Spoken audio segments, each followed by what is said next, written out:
Rahayu, saudara-saudara siswa Tosanaji Nusantara. Jumpa lagi dengan saya Joko Supriyadi dari JS Collection Krisadi Channel Jakarta.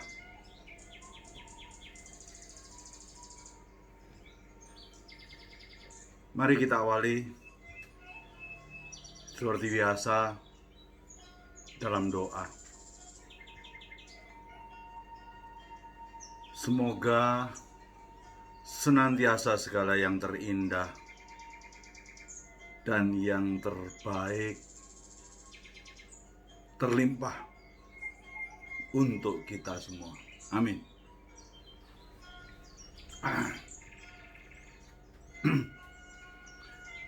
Masa penyaringan kehidupan belum berakhir, saudara.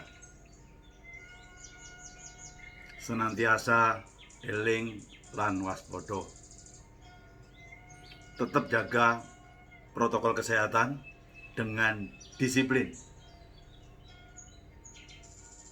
Ini kunci utama kita, disiplin. Karena pertimbangan saya, negara-negara yang tingkat kedisiplinannya cukup tinggi, biasanya situasi negara itu menjadi lebih kondusif. Baik, mari kita membahas tentang Tosanaji lagi.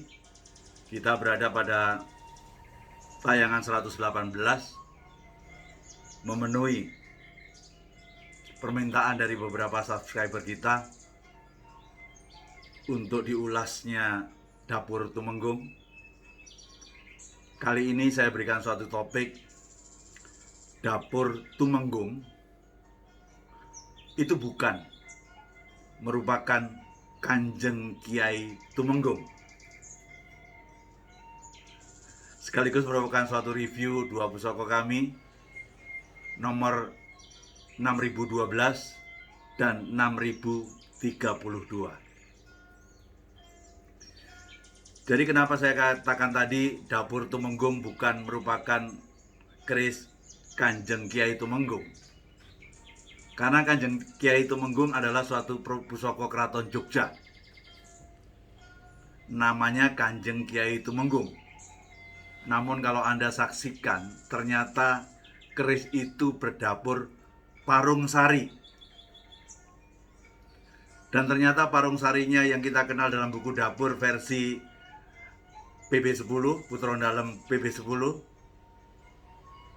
Di Jogja itu Parung Sari itu 11 itu masuk juga ke dapur Parung Sari. Sehingga Kanjeng Kiai Tumenggung itu merupakan suatu pusaka, salah satu pusaka andalan Yogyakarta yang berdapur Parung Sari Luk 11. Sebenarnya perbedaan di dalam dunia Tosanaji menurut saya adalah sesuatu hal yang sah-sah saja. Makanya sering saya katakan bahwa berbeda itu indah. Kembali lagi kepada penguatan rasa pribadi kita, mana yang kita mantapkan. Karena permainan keris adalah sesuatu yang namanya personal, yaitu menyangkut permainan rasa pribadi. Jadi di sini jelas bahwa ternyata ketika kita melihat buku dapur versi Solo, Parung Sari itu hanya satu, yaitu di Luk 13. Namun ketika di Yogyakarta, yang seperti Parung Sari itu tidak hanya Luk 13, melainkan juga ada Luk 11. Kalau bicara tentang perbedaan nggak akan pernah ada habisnya. Tidak hanya pada dapur, ketika kita bicara tentang pamor, ceritanya juga sama. Ketika kita bicara pamor yang paling top, katakanlah Satrio Pinayungan. Kalau Anda bicara tentang masalah versi Solo ke arah timur sampai Jawa Timur, di situ Satrio Pinayungan berupa bawahannya seperti kayak nunggak semi, bisa berbentuk junjung derajat, dihubungkan dengan karis, di atasnya ada mata panahnya. Namun kalau yang terkait dengan versi Yogyakarta ke arah Jawa Tengah, ke barat, Di sor-soran itu ada titik 3 dan di atasnya ada panahnya tanpa dihubungkan garis. Jadi ternyata perbedaan itu bukan hanya terjadi pada era keris-keris tua di atas yang kita sebut Mojopahit ke atas. Di nom-noman pun juga perbedaan ada di sana sini. Jadi jangan lupa di dalam dunia Tosanaji itu tidak ada sesuatu kebenaran yang mutlak. Makanya perlu adanya kekuatan rasa pribadi kita untuk memantapkan. Sehingga dengan demikian bukan kata orang apa yang terbaik buat Anda, tapi menurut hati Anda apa yang terbaik, itulah pusaka personal Anda. Mari kita balik lagi ke topik utama.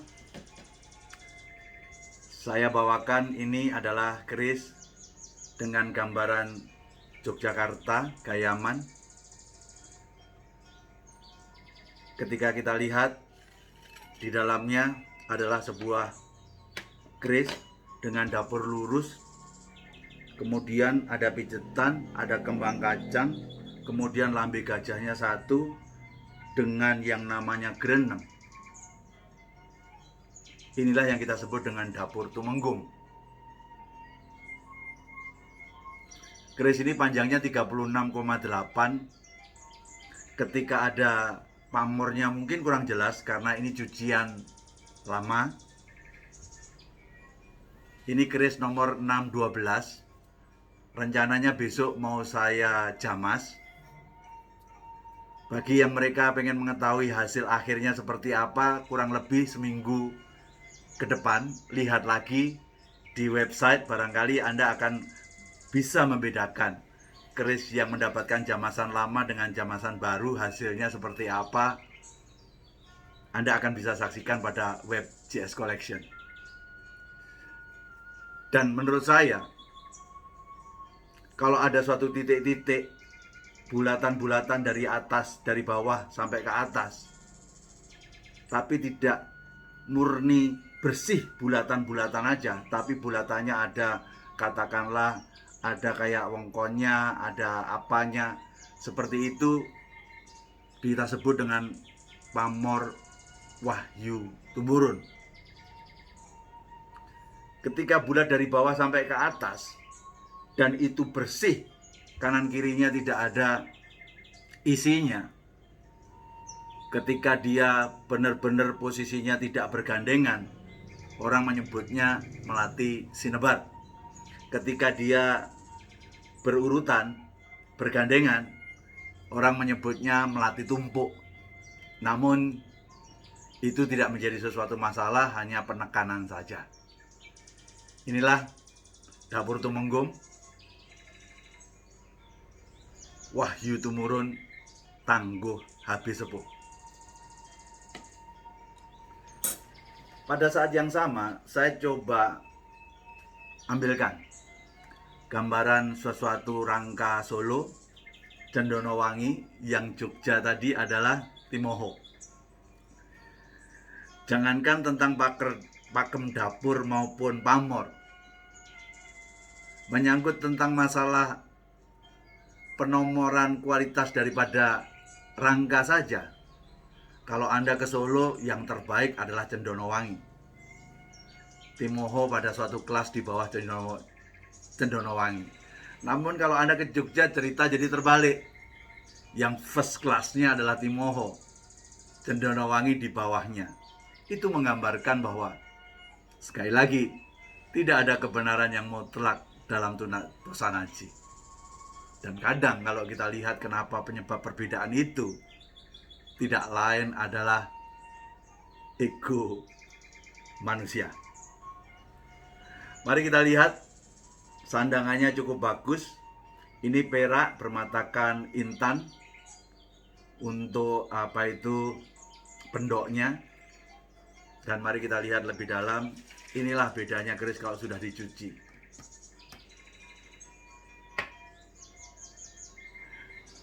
Keris Tumenggung dengan panjang lebih panjang, 38,2 biasa.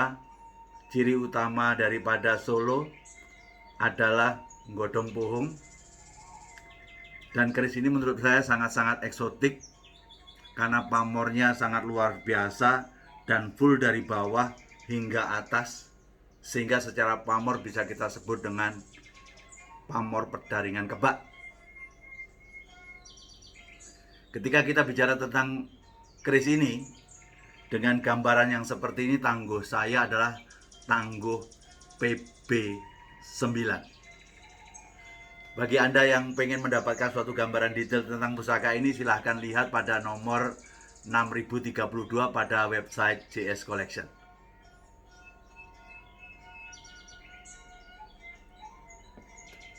Jadi, kalau kita lihat yang namanya Pusaka Tumenggung, dapur Tumenggung, baik yang kita kaitkan dengan tangguh HB Sepuh maupun PB9, sekilas sama, ada gerenengnya. Namun kalau kita lihat dengan mempertimbangkan kearifan lokal, keris ini kalau tanpa gereneng kita sebut dengan sepaner. Tapi kalau Anda lari ke Madura, seolah-olah kita tidak terdengar ada dapur Tumenggung di sana. Mau yang pakai gereneng maupun yang tanpa, disebut semuanya sepaner. Saya pikir itu adalah merupakan suatu kearifan lokal yang kita harus tetap junjung tinggi. Karena ketika kita versinya belajar Solo, beda dengan Jogja, ditarik ke yang namanya Madura, ceritanya pun juga akan menjadi sedikit bergeser. Mari kita ke Jawa Barat. Kalau Anda lihat keris Luk 9, ada kembang kacangnya, lambe gajahnya 1, dan ada pijetannya. Kalau tanpa gereneng, di Solo itu disebut sempono. Yang dengan menggunakan gereneng itu bukan sempono. Tapi kalau di Jawa Barat, keris yang seperti itu, mau ada gereneng atau gerenengnya yang polos, tetap disebut sempono. Dari fakta-fakta yang saya sampaikan tadi, perbedaan akan selalu ada di sana sini. Kembali lagi, saya menyarankan jangan pernah ada di dalam suatu dunia atau suasana haji orang yang selalu mengatakan punya suatu kebenaran yang paling mutlak, yang paling benar. Kalau tidak sesuai dengan dia, itu adalah salah. Saya pikir sebaiknya tidak seperti itu, karena faktanya sebuah keris yang dulunya tersinengker, kemudian kita mulai mempelajari yang sesuatu dulunya tertutup, adalah suatu hal yang wajar. Akan terjadi sesuatu perbedaan di sana sini. Namun kita kembali kepada dapur Tumenggung itu sendiri. Tumenggung itu secara filosofi, di dalam keraton itu, Tumenggung itu sederajat dengan tingkat menteri kalau kita bicara tentang susunan sebuah negara. Dan kalau patih atau mahapatih itu ditempatkan sebagai perdana menterinya. Sehingga kalau kita bicara tentang dapur Tumenggung, sangat-sangat erat kaitannya dengan urusan-urusan yang terkait dengan jabatan maupun terkait dengan posisi. Untuk itu, menurut saya pribadi, filosofi yang terkandung dalam dapur Tumenggung adalah di dalamnya ada unsur doa sebagai penambah kewibawaan daripada tuan pemilik keris tersebut. Di samping penambah sesuatu kewibawaan, ada unsur untuk memudahkan mengatur bawaan kita. Dan kita pun juga dapat suatu simpati atau kepercayaan lebih dari atasan kita. Tentunya akhirnya cerita akan memudahkan kita untuk mendapatkan kenaikan jabatan, dan ujungnya terkait dengan jabatan, di situ ada kesejahteraan. Sekilas kita lihat yang habis sepuh ini, pamornya adalah Wahyu Tumurun. seolah-olah empu. Di samping dapur itu ditambahkan unsur penguat pada pamor, yaitu yang terkait dengan wahyu tumurun. Karena menurut pemahaman Jawa, terkait dengan urusan tentang masalah pangkat dan derajat, itu selalu dikaitkan dengan orang yang kewahyon.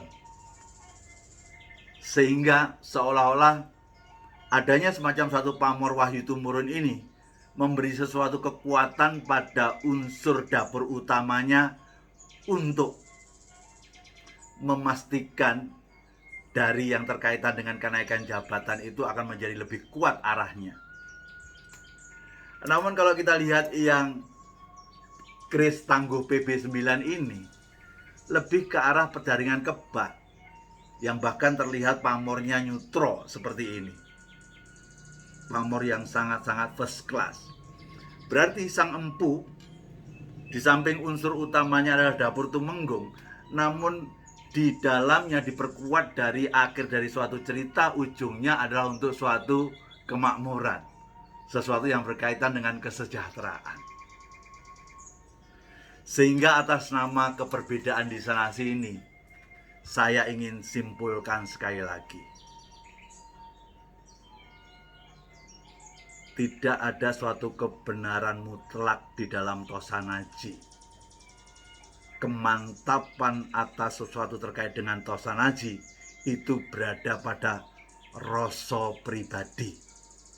Tidak boleh ada orang yang ngeklaim bahwa saya adalah ahli Tosanaji, ahlinya para ahli Tosanaji.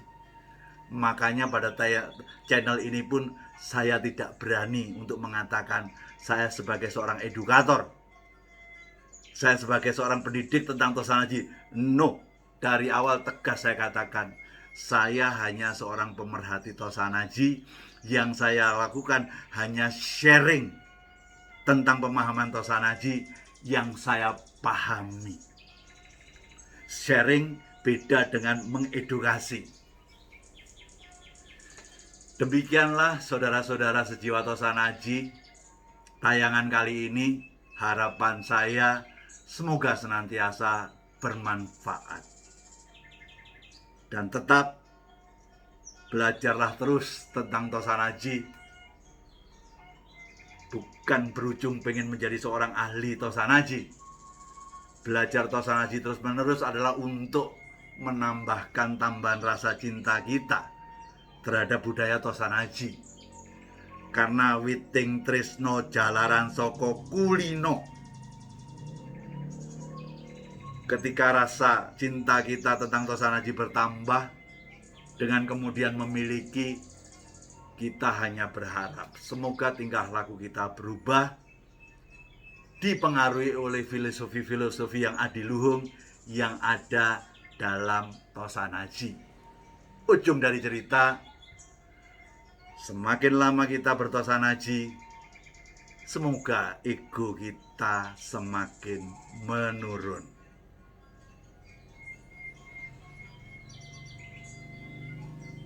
Untuk itu, selalu jayalah budaya Tosanaji. Pastikan budaya ini menjadi tuan rumah di negeri sendiri. Kalau bukan kita, siapa lagi? Kalau tidak sekarang, kapan lagi? Kehidupan kita tidak permanen di alam semesta ini. Pastikan, karena kita terlihat di Nusantara, terlahir di Nusantara, pastikan kita mampu turut andil mengangkat bumi Nusantara ini. Kalau saya mengangkatnya hanya dari sisi budaya Tosanaji, karena disitulah kemampuan saya. Rahayu, Rahayu, Rahayu, Sagung Dumadi. Nuwun.